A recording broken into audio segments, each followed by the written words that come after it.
A tendinopathy is a broad term encompassing painful conditions occurring in and around tendons in response to overuse.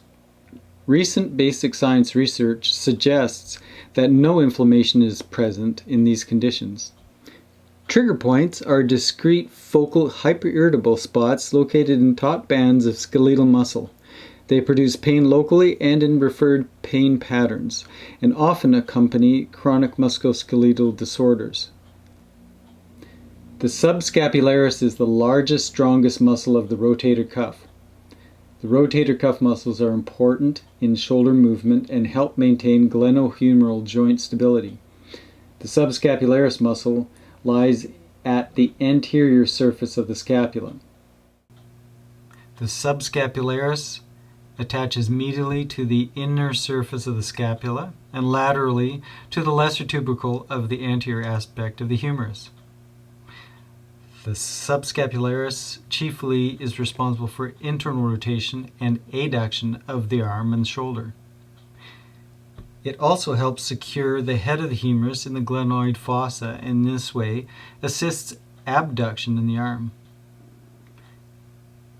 The symptoms of progressive painful restriction of abduction and external rotation of the arm due to subscapularis trigger points are often diagnosed or misdiagnosed as frozen shoulder. Activation of trigger points in this muscle are often caused by chronic muscular strain or sudden trauma to the shoulder. Subscapularis trigger points cause severe pain both at rest and at motion. The essential zone of referred pain patterns lies over the posterior aspect of the shoulder.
Okay, so now we're going to, as I'm ready to use this steel mace to show you how to release the pec minor and subscapularis muscle. If you own a steel mace, this is a 7-pound steel mace. You can find smaller or bigger one, but really for this purpose, you don't need anything heavy. If you were someone who used heavier weights or steel mace, we put some protective fabric at the bottom, just with an elastic around, so that it's gonna still grip to my floor, but because I am using a big mat, actually this is actually a big Gorilla mat from the brand Gorilla, works really well, and this way it's not going to cause any damage to the mat. So here I'm going to work my left side. That's the area that I had my latest shoulder injury with the frozen shoulders that I caught on time. Well, I should have, I was, but not enough for what I do. And as a result, it one thing led to the other. It froze on me one day, and I had to take action right away that day. So that's the ideal plan if you're having an issue with a joint that freezes on you. Well, freezes in quote, but that's pretty much what it does. You need to attend to it right away. If you know what to do on your own, go ahead, but usually you need someone to assist you for treatment, and then you do self-care. So obviously at the stage that it is frozen, there's limited amount of things you can do, since your arm might not even be able to go to here. It might be stuck here still. So then you work with your range of motion with your arm here. Yet, you know, even if I replicate, try like when I was with my frozen shoulder, I would think that I still would be able to work the pec minor, which is right in the front. So here, pec minor, basically, again, you know, like I was saying, when you put it more underneath and you push in toward me, so put toward you, that would get into pec minor. If you can't have your arm open like this, at, you know, 30 or so degrees out in extension, and you just have your arm here, then just put the ball of the mace right in the front, and then you kind of push in towards you, towards your center with your hand, your opposite hand. Now if you're uncomfortable with a knee like this, you could have both knees down. Actually, that works like that too. If this is too uncomfortable still, and I do have a mat, if your knee gets a bit sore, you could have a pillow underneath your knees, but being on your knees like this gives you the best stability and the best leverage for doing this exactly right now. So here, like I said, I have the steel mace on the side. As you can see what I'm doing, I'm using my opposite hand and just gently doing this movement with my hand, with my fingers, just to get into these tissues. So you go however much or not as you want or can. And you can even add to that where you go put your body into an angle where you're more, so you change a bit your position, you're more like this. So again, if you have bad knees, there's other option. You could do it standing, that still will work, but you actually can create more leverage. Well, me, the way, with my height and the length of this steel mace, oh, I'm not sure what the average steel mace is. This is about maybe 3 or so feet, over 3 feet, I would say. And I'm pushing into my pec, so I definitely feel it. It's obviously it's not excruciating pain that it probably would have been when I had my frozen shoulder, but I know I still have some residual issues with that. And unfortunately, to resolve those things completely, I basically have to rest for a long time and not to do the repetitive stress I put my body into every day. So it's not always possible. So as a result, it's difficult to 100% heal from those things. But you can exercise as much as you can with this kind of exercise here, which is a trigger point release. So here I am in a position where one leg is in front of the other and my body is a little bit leaning into it. So I definitely can, as I'm just minute amount, I'm shifting my bodies in different direction. You kind of just go with a feel of it. So here, because I have the rubber onto the mace and as well on the floor, it's microscopically, well, actually I can see it very minute amount moving away from me because I'm aiming down this way. Now here I just moved my hand away from here, so my body wants to go more into the ball. So now it's getting a bit more deeper. but I gave myself time to warm up. I even had warmed up a bit before I pushed the play button here, the recording button I mean. So you have to take time to do this thing. So here, make sure you hold it, and if you see that it's moving away too much from you, either have a wall behind, behind this, so it's not going to move away. If you're going to really go incline yourself and go like in this position, if you really want to put more force into the tissue, because this tissue is very tough, and then you open, that's a good way to stretch the fascia around as well. But again, you don't want to do a face plant, so get it in a locked position right here against the wall, but I would move the mat all the way to the wall so that it's not going to move in any direction.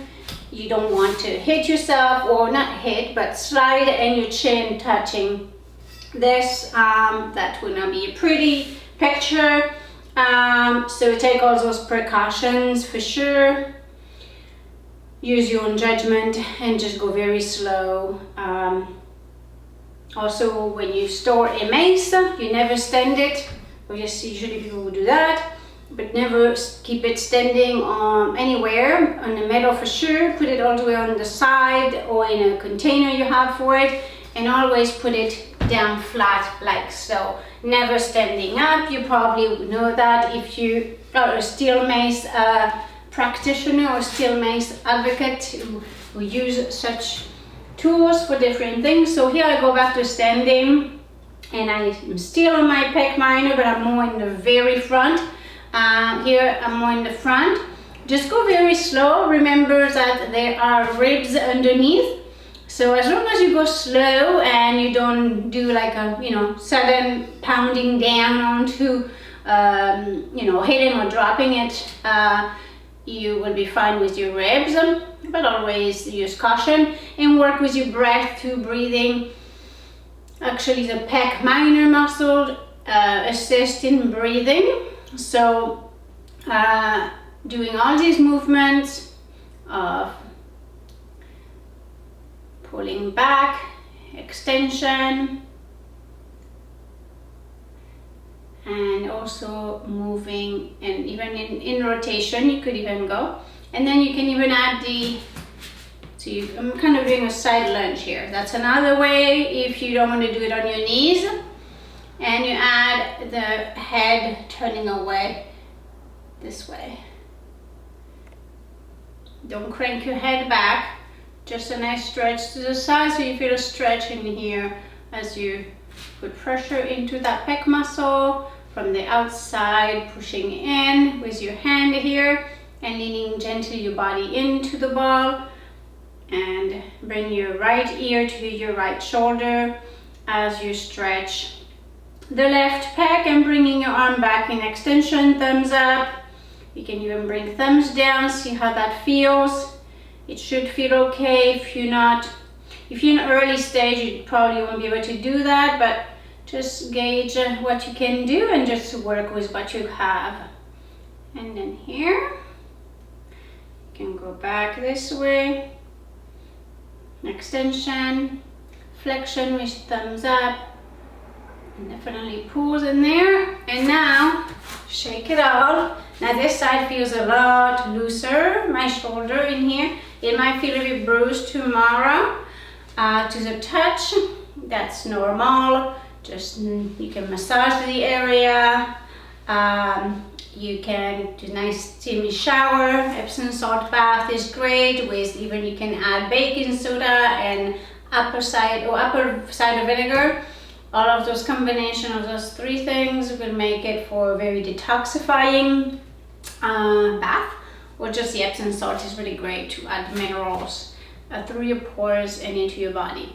So now we're gonna work subscap. So subscap, I'm still working the same side. I'm just gonna focus on the one side. Basically what you would do, you repeat that to the other side. I always suggest that you work both sides just for maintenance and to prevent the other side that might not be an issue, to stay healthy and not become a frozen or any of those stages of frozen shoulder. Before it becomes frozen, there's a couple of few more altogether stages that you need to be keeping in mind. So you have to work on it before it gets to that last stage where you basically can't do anything and you're in agony. Alrighty, so here I am going deep inside my armpit and pushing back, because my subscapularis muscle, as the sketches and pictures and video clips that Wayne created can show you very, very well where those muscles are.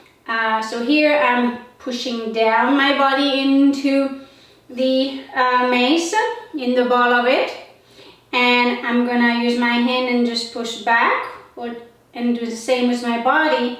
I'm kind of turning a bit my shoulders, so basically it makes the ball push into the front of my shoulder blade, the front of my scapular, but from the front, anteriorly. The front here is anterior, the back is posterior, and then the sides are called lateral. So here we're pushing back. I'm assisting with my right hand to push back into my subscapularis. That's a very, very strong muscle. If you listen to the videos on shoulder that we just recently created, it is mentioned that the subscapular muscle, which is part of the sits muscle, is actually super, super strong. So to get to it, because it is deep inside the body, on the center and in the front of your shoulder blade muscle, scapular bone, it requires lots of focus and lots of power sometimes to get to it when it is so tight. So you take your time, you ease into it. Now my arm is open, obviously. If you can't do that right now, use only your thumb. If you can manage somehow to get that arm open and into here, get this ball into there and then slowly bring your arm back in. If you can manage it. And then, you know, if you are in a stage where it's so painful, you just do it for a short amount of time and take a break, go walk it out, move your arms slowly, whatever your mobility is and pain level and threshold is at the time, of course. But move, you can do some shoulder movement, circle, however, wherever, even if your circle is basically here, that's all you can do. Do that and then do that. Don't do too much, just do it a couple of times. If you're at that critical stage, if you're at a stage where you can move your arm up, it just catches, it still hurts a little bit, but you actually can move your arm, then you can do full shoulder movement back, and you feel the stretch here from having manipulated those tissues with the ball. And obviously you would do the same thing with the other side. I have not used the ball of that mace on this side, but I'm definitely gonna do it. I'm just not gonna, I might do it here, but it's just gonna go fast speed right now because I do need to work the other side, so give me a moment. And there we go. Now we are working the pec muscle on this side, on my right side. So I would say I have my left foot in front as I'm working my right pec.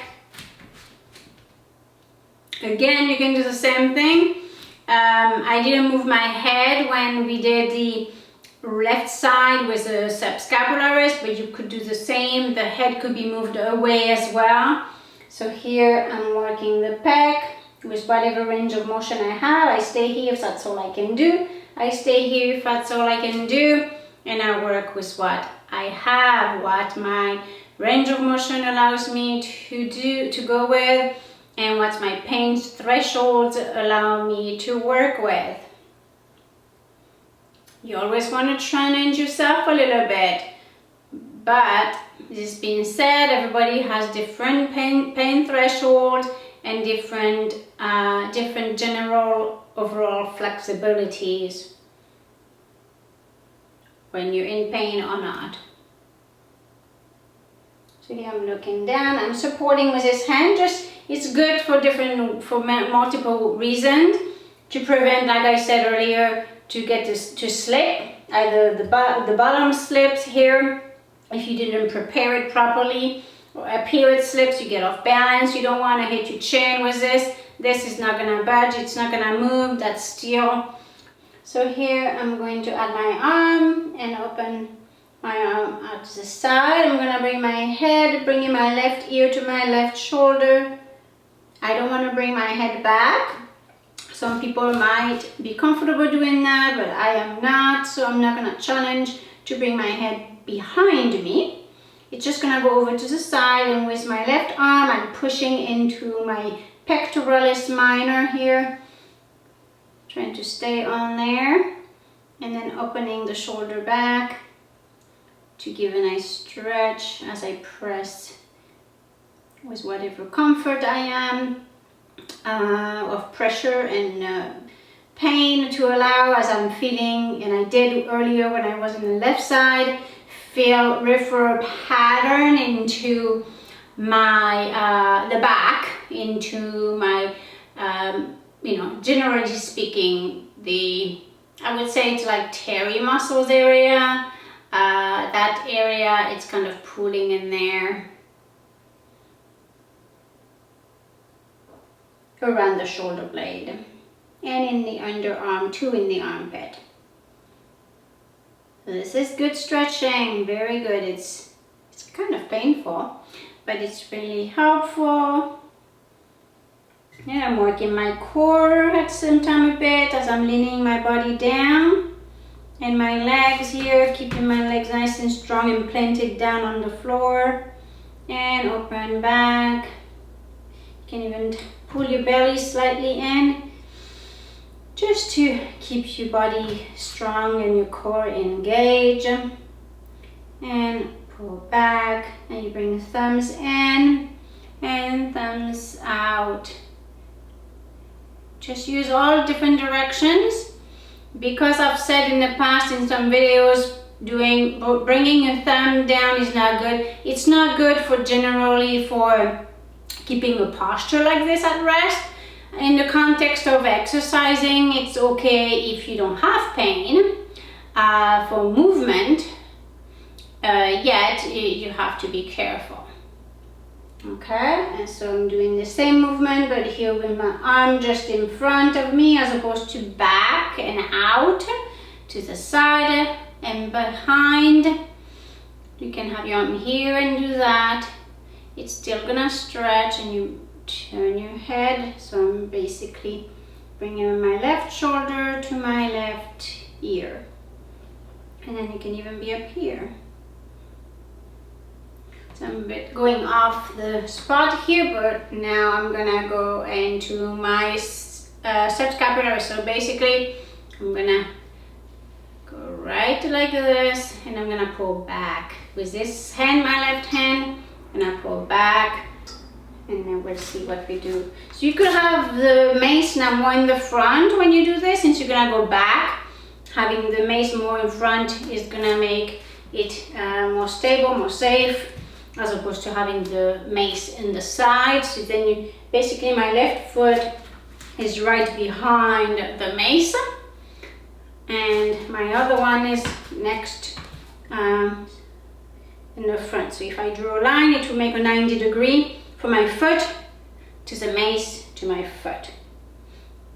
And then I'm pushing down into, actually I want to be a little bit off, it gives me a little bit more leverage. So it's the toes, the front of my foot, the toe is lining up with the ball behind me, or the bottom part of the steel mace, and my foot is, so they do 90 degrees.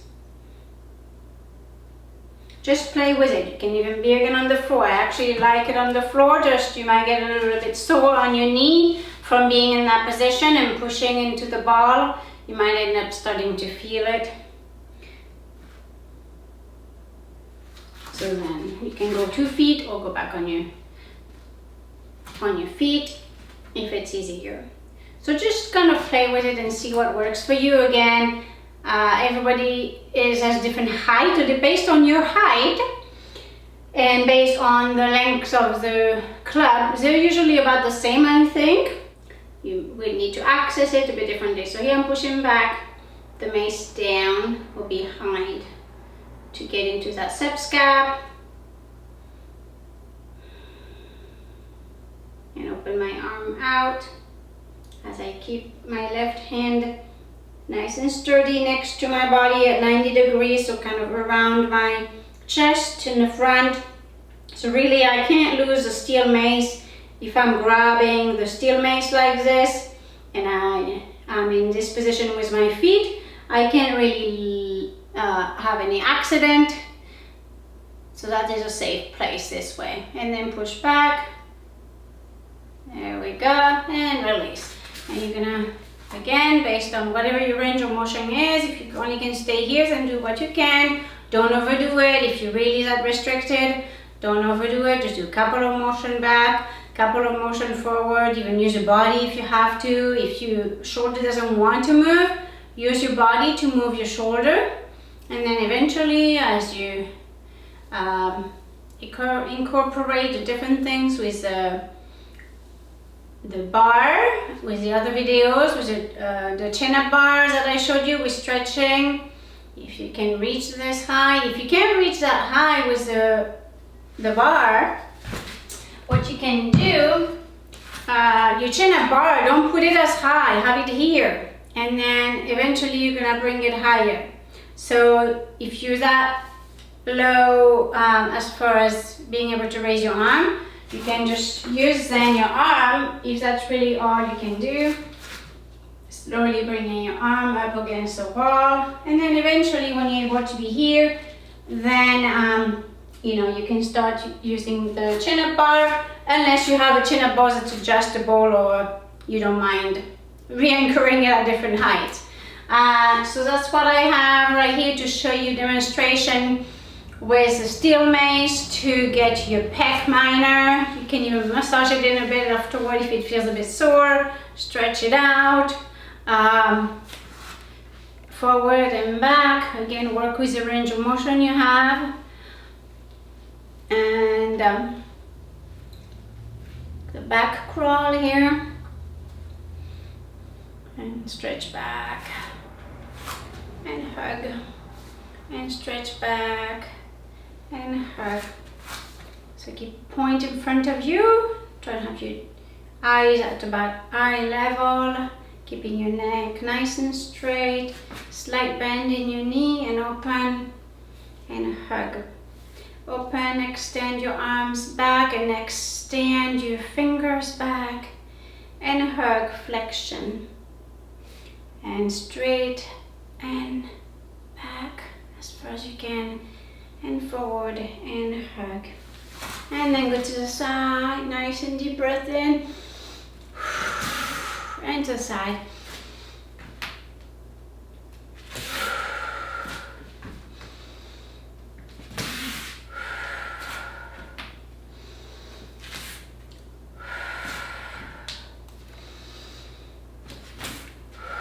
So there we go, a little bit of stretching. If you want to stretch your arms like this and get all kinds of movements to stretch, go watch my video, my cardio flossing video, not cardio, or cardio flossing, yes, but my fun cardio dance, cardio funk.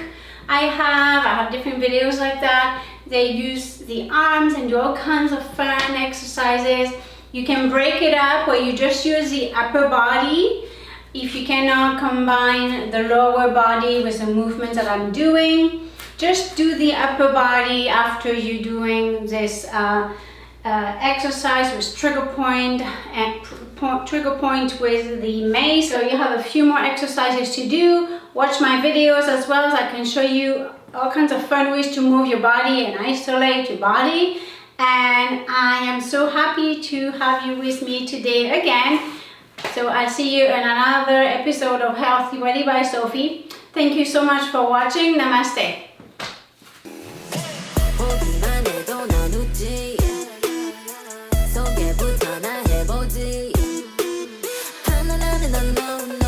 아무것도 모르면서 그래도 원해 more 저는 신경 안 써 오히려 I like it but we so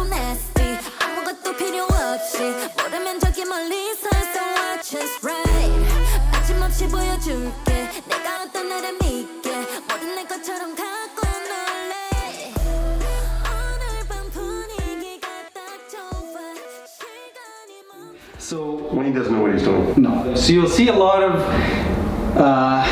fancy tools. I'm not saying don't go out and buy them. They're already made. They're out there. Amazon, people's websites. There are a lot of things you can stick to the wall.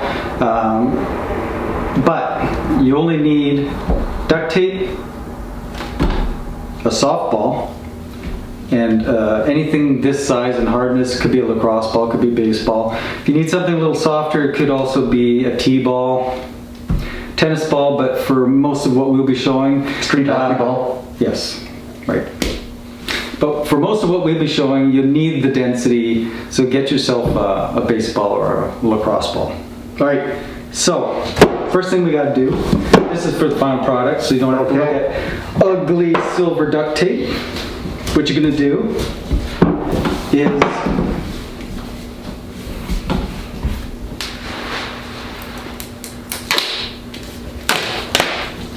line them up like that, and you're going to create a crisscrossing pattern.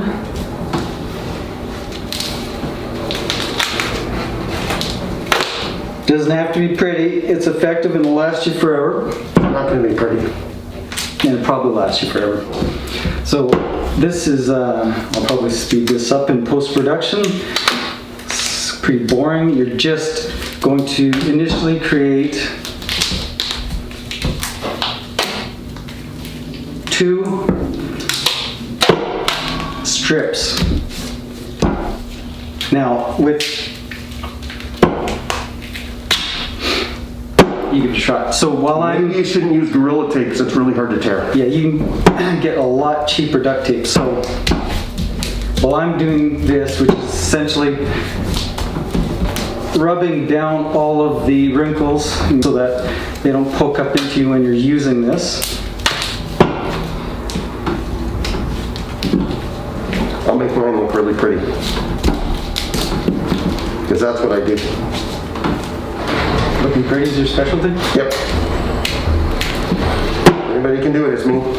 It's gonna look really ugly, especially in the beginning, but then it's gonna look better. Oh, yeah, I messed up already. You can even speed things up and have somebody, I guess, Oh, look at that. hand you some strips. So make 4. And then 2 spheres are naturally going to want to migrate upon each other, moving around. It's super simple to correct that. You're going to take the center part of the crisscross pattern that you just formed, and you're going to use a lot of force. I'm very scientific. Yeah, and then you're going to cinch them down. Yeah, you're right, this stuff is pretty thick. And we look pretty weak. Mine's looking pretty amazing. Okay, go around the center. Cinch it down. Why don't I just do it this way? Yeah, you can do that. Already it's not really going to move, but since duct tape is relatively cheap and not so fancy, hard balls and soft balls are also not very expensive. So if you wanted to, you could make one more crisscross. Fill in Mostly there. bare patches. We both wobble. They fall down. All right. They base that off you. Yep. Amazing. And then you can use as much tape as you want, but all the engineers out there are probably saying to each other, you've already used enough, that thing's not going to move. But that's not the way guys think. Tim Allen from Tool Time Tim. Right. Duct tape can fix everything. That's right. Or red green. Red Canadian. green. Red green, even better.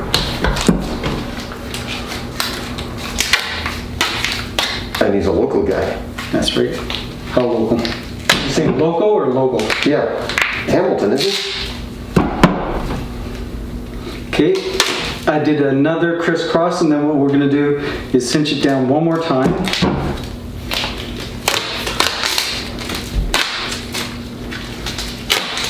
Look at how pretty that is. This time, to cinch down even more, we're gonna take the center and we'll rip it like that. There you go. It's like you're showing off now. And that way you can really cinch down the middle.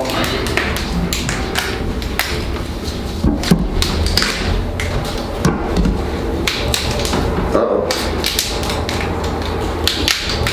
Duct tape fold over. Uh-oh. It's okay. Oh, look at that. Our beautiful assistant. We're gonna cut it.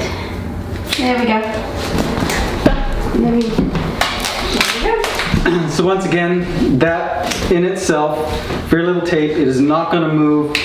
However, you do want to have something that you can sort of clean and wipe down, especially nowadays. So you can take some colored duct tape, you can find it. We're old. Well, you're very old. I'm real old, he's very old. So the thing is, we lose stuff all the time. So basically, go over all of the bare patches. Probably if you want less wrinkles, you want a thinner We'll go slower. type of duct tape that's more malleable. But as you use it, it'll wear, it'll get softer. You don't really feel them, the wrinkles and lumps and bumps. But I thought I was doing myself a favor by getting really thick duct tape. I don't think that was a great idea.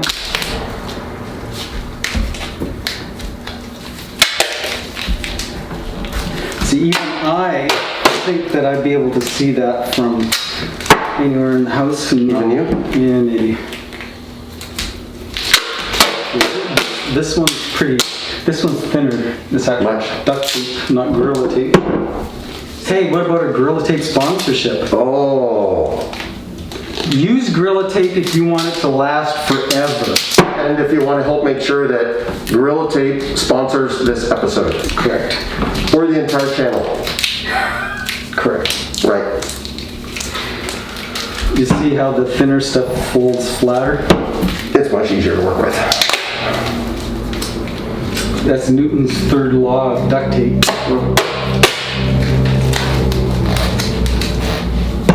But it still falls over. You know it doesn't fall over if you lie it on your side? Helpful thinking. tips. See? There you go, work around. Essentially, this is for looks because it's pretty. Just like me. Matches I'm my for looks. eyes. And it's also to get rid of any bare surfaces that can't be wiped down. Later on, I'm going to show you how to make them out of wood, not on this episode. And then we'll paint them with a lacquer that will be a lot more cleanable, sanitary.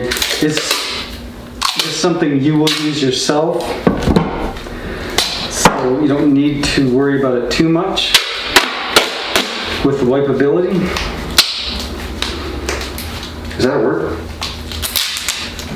It is now. It's a word, and if you use it and Then it's other people official? use it, it's totally a word. Wipeability. We're official. We should be sponsored by the English language. Correct. Coming up with new words. I think we even have an audience echoing us. That's right. Is it Grammarly that needs to sponsor us? Oh, Grammarly. Grammarly and Gorilla. Yes. And Duck, because really, this is a tape episode. Without the flexible, Is it colorful duct tape, Is it duct tape or duct tape? it is Duck. According to this brand, it is. Oh, duck. The duck brand? You know what the scientific name for a mallard duck is? No. Canis platyrincus. That's good to know. That might explain why why they look so funny. And why they're always ducking their heads under the water. They're embarrassed. Right. Or the movie. Right. We should make this into a movie. The entire thing, full-length feature film. Right. We could be like Bob and Doug. Right. Can you do the... Tim and Wayne. And our... However, you're overlooking the obvious, Wayne's World.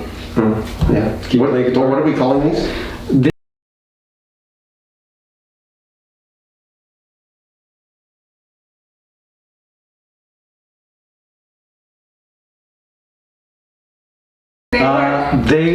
They will very appropriately apply pressure to whatever you need to apply pressure to. Next episode. Yeah, well, they can't fix that. No.